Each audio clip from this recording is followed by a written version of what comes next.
अक्सर आपने कुछ ऐसे लोगों को देखा होगा जो बेहद कम मेहनत करने के बाद भी बहुत ज़्यादा सफल हो जाते हैं। हम सभी अपने जीवन में कभी न कभी ऐसे व्यक्ति से ज़रूर मिलते हैं जिस व्यक्ति को देखकर लगता है कि इस व्यक्ति से ज़्यादा मेहनत तो मैं करता हूँ, लेकिन ये व्यक्ति मुझसे कहीं ज़्यादा सफल है। नमस्कार दोस्तों, मेरा नाम है अनुभव सिंह और आज हम लोग बात करने वाले हैं कुछ ऐसे ज्योतिषीय सूत्रों के बारे में जो ज्योतिषीय सूत्र व्यक्ति को बहुत कम उम्र में सफल बना देते हैं और बहुत कम मेहनत में ही बहुत अच्छी सफलता दिलवा देते हैं। दोस्तों, जैसा कि आप जानते हैं और आपने कई लोगों से सुना होगा कि कर्म सबसे महत्वपूर्ण है और ये बात सत्य भी है। जब आप कर्म करते हैं तो कर्म के पीछे ही आपका भाग्य चलता है। लेकिन एक सत्य ये भी है कि अगर आपको आपके जीवन काल में भाग्य का साथ नहीं मिल रहा या भाग्य का साथ कम मिल रहा है तो आपको वो सफलता कभी नहीं मिल सकती जिस सफलता की आप आशा कर रहे हैं।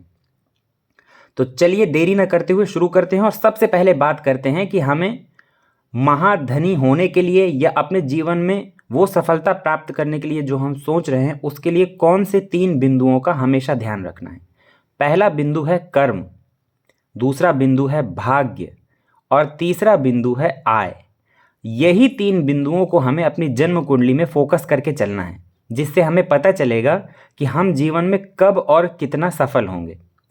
अब अगर आपको जन्म कुंडली देखना नहीं आता या आप जन्म कुंडली के बारे में ज़्यादा जानकारी नहीं रखते तो मैं आपको बता दूं कि ये जो चार्ट आपके सामने दिखाई दे रहा है ये जन्म चक्र है या इसी को जन्म कुंडली भी कहते हैं। इसमें जहां 2 नंबर लिखा हुआ है इस भाव को धन भाव कहते हैं। इस भाव से धन का विचार किया जाता है। जहां 9 नंबर लिखा हुआ है इस भाव को भाग्य भाव कहते हैं, नवम भाव। यहाँ से भाग्य का विचार किया जाता है। जो ये भाव दिखाई दे रहा है जहां 10 नंबर लिखा हुआ है इसे कहते हैं कर्म भाव, 10th हाउस। यहाँ से कर्मा का विचार किया जाता है।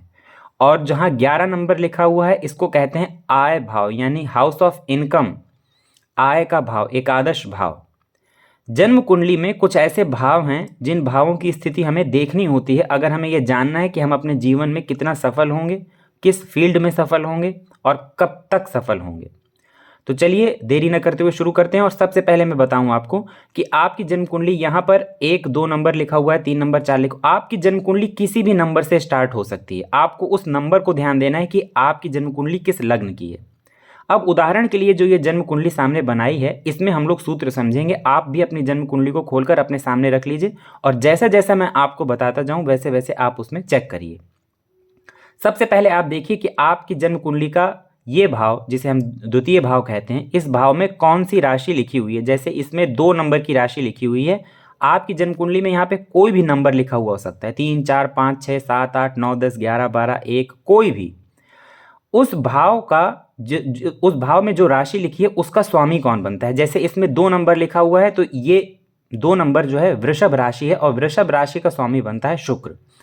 अब ये दूसरे भाव का स्वामी या तो भाग्य भाव में जाके बैठा हो या कर्म भाव में जाके बैठा हो या आय भाव में जाके बैठा हो। ऐसा इंसान अपने जीवन काल में कम उम्र से ही सफल हो जाता है।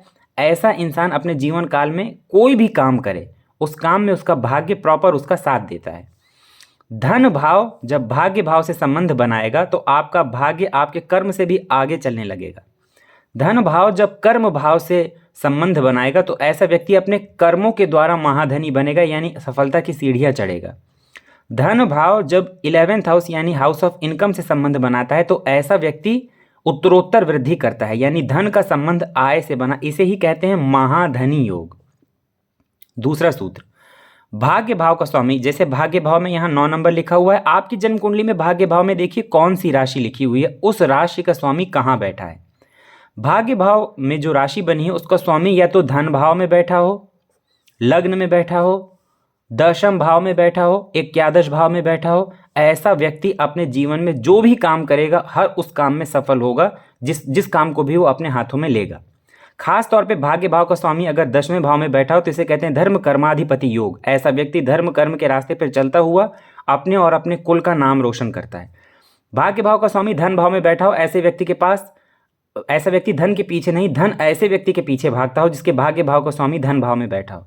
भाग्य भाव का स्वामी लग्न में बैठा हो तो ऐसा व्यक्ति भाग्य लेकर पैदा होता है, यानी उसके व्यक्तित्व से ही उसका भाग्य जुड़ जाता है। और भाग्य भाव का स्वामी इनकम हाउस में बैठा हो तो ऐसे व्यक्ति को उसके व्यवसाय, नौकरी, जिस भी क्षेत्र में वो है उस क्षेत्र में उसको अपने भाग्य की बदौलत एक्स्ट्रा इनकम होती है, यानी ज़्यादा सफलता मिलती है। वहीं अगर बात करें दशम भाव की, दशम भाव में यहाँ 10 नंबर लिखा हुआ है। आपकी जन्म कुंडली में यहाँ कोई भी नंबर लिखा हुआ है उसके राशि को देखिए और उस राशि के राशिपति को देखिए।